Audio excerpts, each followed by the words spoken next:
मेरे सम्मानित निवेशकर्ता साथीगण, सर्वप्रथम मैं ये कामना करता हूं, ईश्वर से प्रार्थना करता हूं कि कोरोना महामारी के इस दूसरे कठिन दौर में आपका जीवन पूर्णतः सुरक्षित रहे और आप सपरिवार स्वस्थ रहे।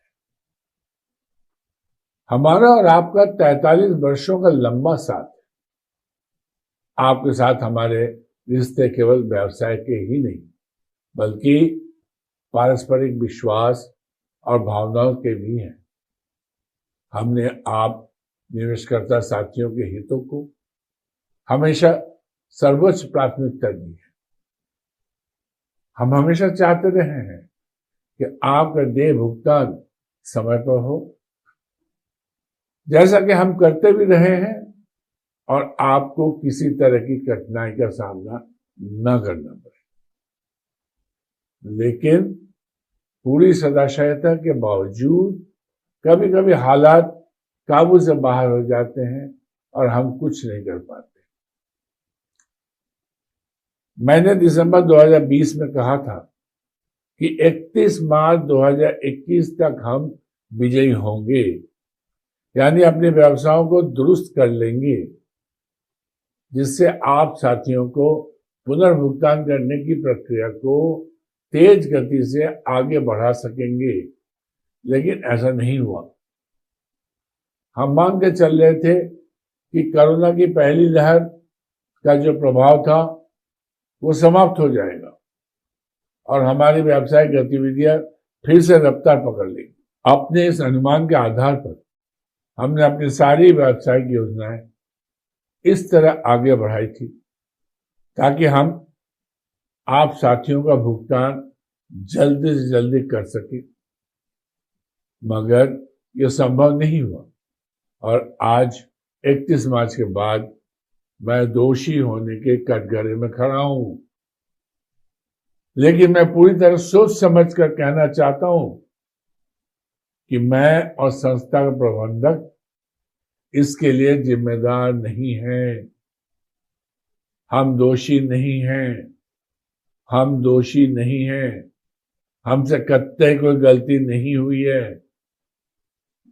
आप इस बात को जरूर समझेंगे और मानेंगे जब आप मेरे सभी बातों को सुन लेंगे। दरअसल हम यह अनुमान नहीं लगा सके, हम नहीं, दुनिया भर में कोई भी अनुमान नहीं लगा सका कि कोरोना महामारी की दूसरी लहर इतनी भयावह होगी और हमारी सारी योजनाओं को बुरी तरह ध्वस्त कर देगी। दूसरी मार अमेरिका में करीब नवंबर 2020 में शुरू हुई। अगर भयानक कोरोना की यह दूसरी मार नहीं पड़ती तो न केवल अपने व्यावसायिक योजनाओं को हम बहुत आगे बढ़ा चुके होते, बल्कि अपने निवेशक साथियों को भुगतान करने की प्रक्रिया को भी पूरा कर रहे होते।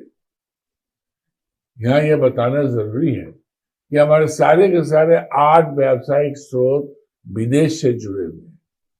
हर वो देश जिससे हम व्यवसाय कर रहे हैं कोरोना की चपेट में आ गया। उनके साथ जो सहज व्यावसायिक गतिविधियां आगे बढ़ रही थी वो सब बाधित हो गई।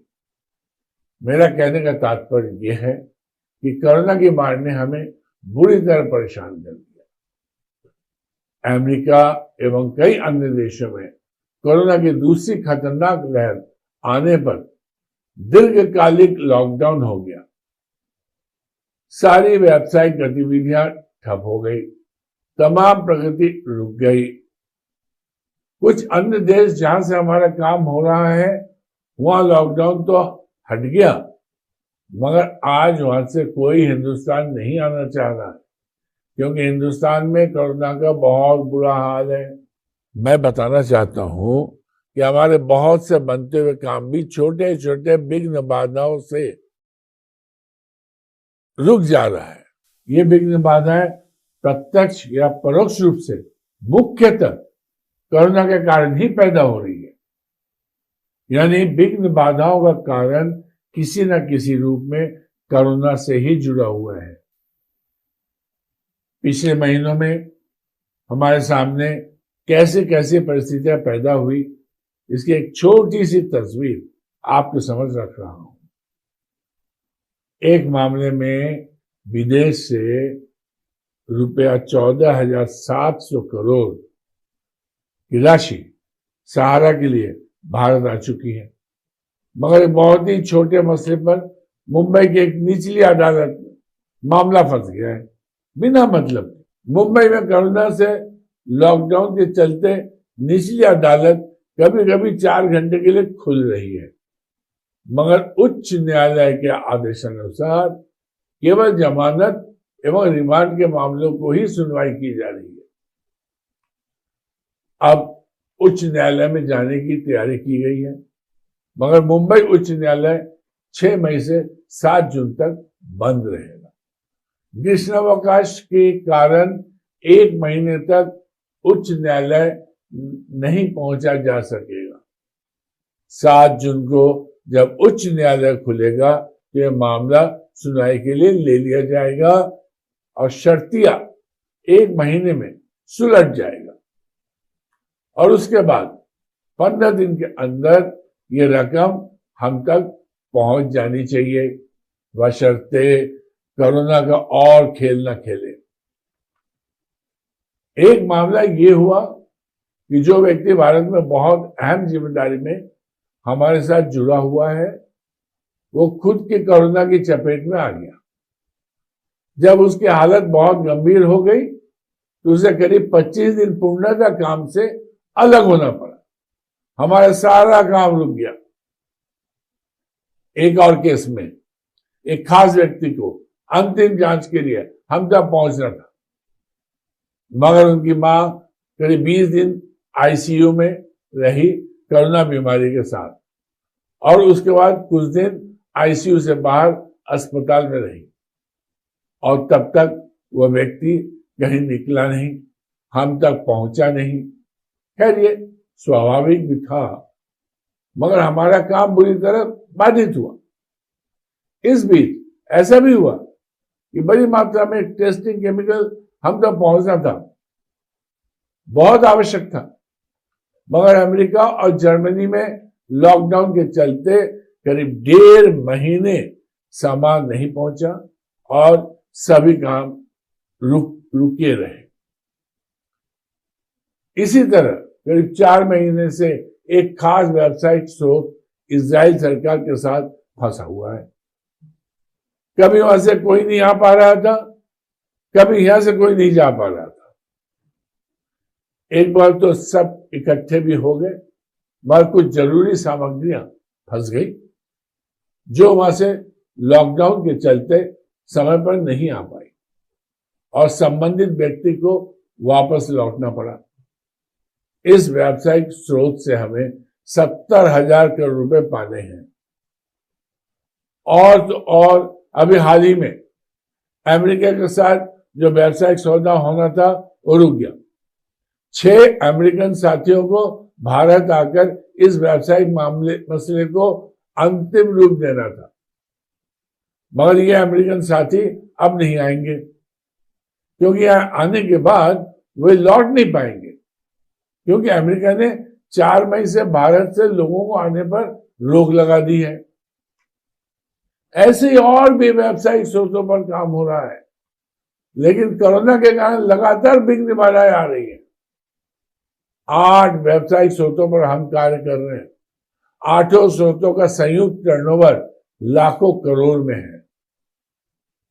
मैं आपको बताना चाहता हूं और आप मेरी बात को जरूर मान लीजिएगा कि ऐसे ही छोटी बड़ी 50 विघ्न बाधाओं ने हमें महीनों से परेशान कर रखा है। सब कुछ समय की बात है। बहुत कुछ होते हुए भी हमारे हाथ में नहीं होता। ग्रह नक्षत्र भी अपना खेल खेलते हैं। इस सब के बावजूद हम अपनी व्यवस्थाओं को पटरी पर लाने के लिए जी जान से जुटे हुए हैं। वर्तमान में सारी बाधा विघ्न एवं सारी परिस्थितियों को देखते हुए तथा व्यावसायिक कार्यों में प्रगति को देखते हुए मैं अपने पुराने अनुभव के आधार पर आश्वस्त होकर, निश्चिंत होकर कह रहा हूं कि स्थितियां सकारात्मक दिशा लेगी और ज्यादा से ज्यादा जुलाई, अगस्त, सितंबर के अंदर ही अधिक से अधिक विलंबित भुगतान ब्याज के साथ हो जाएंगे। परंतु इस निश्चिंतता के साथ कि कोरोना दुनिया में, खासकर अमेरिका, भारतवर्ष और कुछ देशों में फिर से विकराल रूप न धारण करे। आप सभी की शुभकामनाएं एवं उस ऊपर वाले का आशीर्वाद रहा तो जुलाई, अगस्त, सितंबर के अंतर्गत 100% विलंबित भुगतान हो सकता है। आप मेरे इस विश्वास को हमेशा याद करेंगे कि हम विलंबित ब्याज सहित शीघ्र ही भुगतान करेंगे। आपने बहुत तकलीफ उठाई है और अभी भी बहुत तकलीफ में है। मार्च तक तकलीफें दूर हो जानी चाहिए थी, मगर नहीं हुई। मगर दोष किसी का नहीं है, मुख्यतः कोरोना की